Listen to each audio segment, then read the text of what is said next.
Hello दोस्तों, आज हम देखेंगे क्लास 6 का चैप्टर फर्स्ट का विविधता की समझ अंडरस्टैंडिंग ऑफ डाइवर्सिटी का शॉर्ट नोट, जो कि यूपीएससी, बीपीएससी और स्टेट पीसीएस के लिए बनाया गया ये शॉर्ट नोट्स है। यहाँ देखते हैं विविधता की समझ में टॉपिक विविधता, विविधता के लाभ, विविधता के कारण, भारत में विविधता और विविधता में एकता। पहले हम जानेंगे विविधता होती क्या है। जो लोगों के बीच धर्म, भाषा, खान पान आदि के आधार पर होने वाली भिन्नता को विविधता कहते हैं। लोगों के बीच जो धर्म है, भाषा है, खान पान है आदि के आधार पर होने वाली भिन्नता को विविधता कहते हैं। आप लोग देखते होंगे कि किसी भारत में अलग अलग धर्म के लोग रहते हैं, अलग अलग धर्म भाषाएं बोली जाती है। यहाँ के दक्षिण भारत में अलग अलग लोग अलग तरह के किस्म के खाना खाते हैं, उत्तर भारत में अलग किस्म के खाना खाते हैं। यही तो विभिन्नता है दोस्तों। अब देखते हैं आगे दोस्तों। एक आदमी किसी एक धर्म को मानता है, दूसरा किसी अन्य धर्म को। यही तो विविधता है। एक ही भाषा बोलने वाले लोगों में भी अलग अलग लोगों के उच्चारण अलग किस्म के हैं। जैसे में आप देखते होंगे उत्तर भारत में कुछ अलग भाषाएं बोली जाती है और उत्तर उत्तर दक्षिण भारत में कुछ अलग भाषाएं बोली जाती है। जैसे बिहार में आप देखते होंगे अलग अलग टाइप के, जैसे मतलब इतना क्षेत्र के बाद अलग 20-30 किलोमीटर के बाद बदलते रहता है। अब भाषा के जो लैंग्वेज ले हो जाता है वो चेंज हो जाता है दोस्तों। वही है कि भाषा बोलने वाले लोगों में भी अलग अलग लोगों के उच्चारण अलग किस्म के हैं एक ही भाषा में। चलिए दोस्तों चलते हैं नेक्स्ट में विविधता के लाभ। यहाँ पे देखेंगे विविधता के लाभ क्या है। जीवन में कई रंग आते हैं। जीवन में कई रंग आते हैं जो संस्कृति के विभिन्न पहलुओं या प्रकार का समान होता है। अलग अलग दृष्टिकोण से सोचा जाए तो विभिन्नता के बहुत सारे लाभ हैं। विभिन्नता दो कारणों से प्रभावित होती है, एक ऐतिहासिक कारण से और एक भौगोलिक कारण से। इसका उदाहरण लद्दाख और केरल है। भौगोलिक कारण में दोस्तों हम लोग देखेंगे विभिन्नता के भौगोलिक कारण।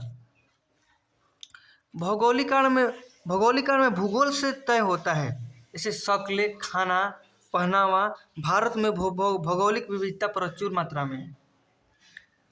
जैसे जम्मू कश्मीर के हिमालय के निकट ठंडी जगह है। लोग यहाँ के गोरे, लंबे और गर्म कपड़े पहनना पसंद करते हैं।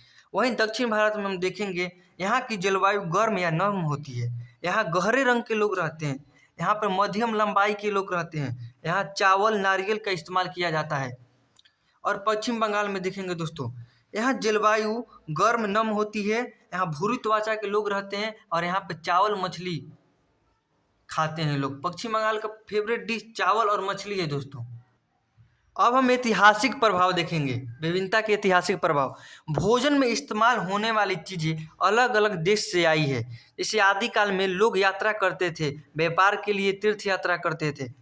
अपने साथ जो लोग यात्रा करते थे अपने साथ खान पान, पोशाक, संस्कृति, धर्म भी ले जाते हैं। यात्रा के साथ अपना धर्म, पोशाक, खान पान सभी कुछ ले जाते हैं। स्थानीय लोग इसमें से कुछ बातों का समावेश अपने जीवन में करते हैं। कई लोगों ने नए धर्मों को अपनाया। कई लोगों ने ये सब के वजह से नए धर्मों को अपनाया। यहाँ पे लद्दाख के बारे में देखेंगे दोस्तों।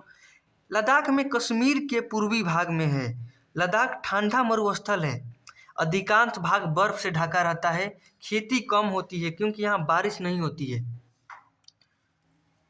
लोगों का पेशा भेड़, बकरियां, याक पालना, जानवरों के दूध या मांस से काम चलाना, जानवरों के बाल से ऊन बनाना। यहाँ का पेशा क्या है? भेड़, बकरिया को, याक को पालना है, जानवरों के दूध या मांस से काम चलाना है, जानवरों के बाल से ऊन बनाना है। पश्मीना, एक पश्मीना शाल बनाते हैं यहाँ के लोग। लद्दाख के जो लोग हैं पश्मीना शाल बनाते हैं जो कि बहुत प्रसिद्ध है। कश्मीर के व्यापारियों को बेचना, ये कश्मीरी व्यापारी को बेचते हैं लद्दाख के लोग पश्मीना शाल बनाकर। लद्दाख में महत्वपूर्ण व्यापार मार्ग अलग अलग कोनों से यात्री करने आते हैं। इस्लाम धर्म आया, लद्दाख के रास्ते ही बौद्ध धर्म तिब्बत पहुंचा। यहाँ पर हम दोस्तों देखेंगे लद्दाख महत्वपूर्ण व्यापार मार्ग है क्योंकि यहाँ अलग अलग कोनों से यात्री आते हैं। इस्लाम धर्म आए, लद्दाख के रास्ते ही बौद्ध धर्म से तिब्बत पहुंचा। तिब्बत का ग्रंथ केसर सागा जो कि लद्दाख में प्रचलित है। लद्दाख जो है दोस्तों छोटा तिब्बत भी कहते हैं। लद्दाख को छोटा तिब्बत भी कहते हैं। तिब्बत का ग्रंथ केसर सागा जो कि लद्दाख में बहुत प्रचलित है। तिब्बत का ग्रंथ का नाम क्या है दोस्तों? केसर सागा, जो कि लद्दाख में बहुत प्रचलित है। फिर यहाँ देखेंगे केरल। केरल भारत के दक्षिणी छोर पर है। केरल कहाँ पर है दोस्तों? भारत के दक्षिणी छोर पर। यहाँ व्यापार का प्रमुख केंद्र है। केरल में व्यापार का प्रमुख केंद्र है। यहाँ काली मिर्च, लौंग, मसाले का व्यापार करते हैं। यहाँ पे व्यापारी आते हैं। 2000 वर्ष पहले ईसाई धर्म केरल आया। व्यापारियों के कारण अरब पहुंच गया। यूरोप भारत के बीच समुद्री मार्ग ढूंढने वाला पहला व्यक्ति एक पुर्तगाली था। यूरोप और भारत के बीच में जो समुद्री मार्ग है उसको ढूंढने वाला पहला व्यक्ति एक पुर्तगाली था, जो कि वास्को डी गामा जहाज से केरल आया था। वास्को डी गामा कैसे आया था दोस्तों? जहाज से केरल आया था। वास्को डी गामा जहाज से केरल आया था। उसके बाद भारत में यूरोपीय संस्कृति आ गई। जब यूरोप से भारत के बीच समुद्री मार्ग ढूंढने वाला पहला व्यक्ति पुर्तगाली था, जो वास्को डी गामा था। उसके बाद जहाज के रास्ते केरल आया था।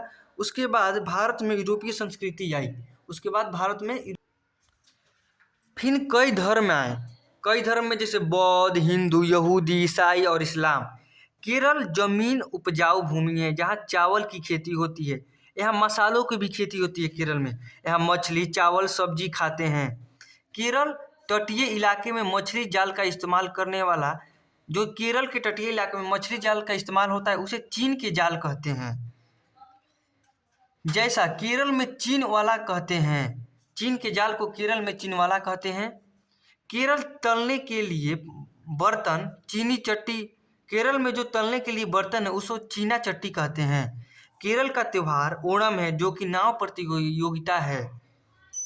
नाव प्रतियोगिता इसमें दिखाया जाता है दोस्तों। अब देखेंगे भारत में विविधता। India is a country of many diversities. Bharat में हर मुख्य धर्म को मानने वाले लोग हैं। 8 मुख्य धर्म दुनिया में है। भारत में सभी धर्मों के लोग हैं। भारत के 1600 से अधिक भाषाएं बोलियां हैं। भारत में 1600 से अधिक भाषाएं बोलियां हैं। भारत में 100 से अधिक नृत्य विभिन्न शैलियों में पाया जाता है। जवाहरलाल नेहरू जो कि किताब लिखे भारत की खोज, ये बहुत प्रसिद्ध किताब है दोस्तों।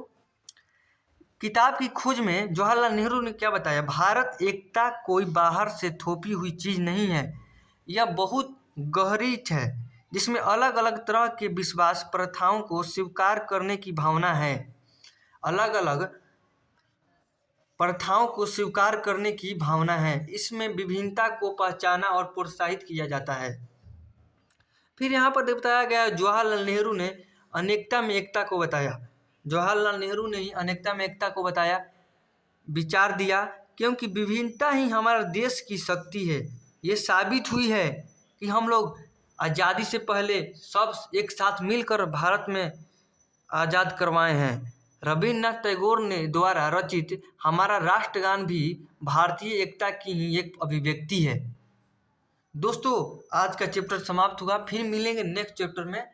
आप कमेंट में बताइएगा। इसका नोट्स आपको इसके डिस्क्रिप्शन लिंक में, ये वीडियो के डिस्क्रिप्शन लिंक में टेलीग्राम का लिंक दिया गया है। आप ज्वाइन कर लीजिए और अपना नोट्स ले लीजिए टेलीग्राम से।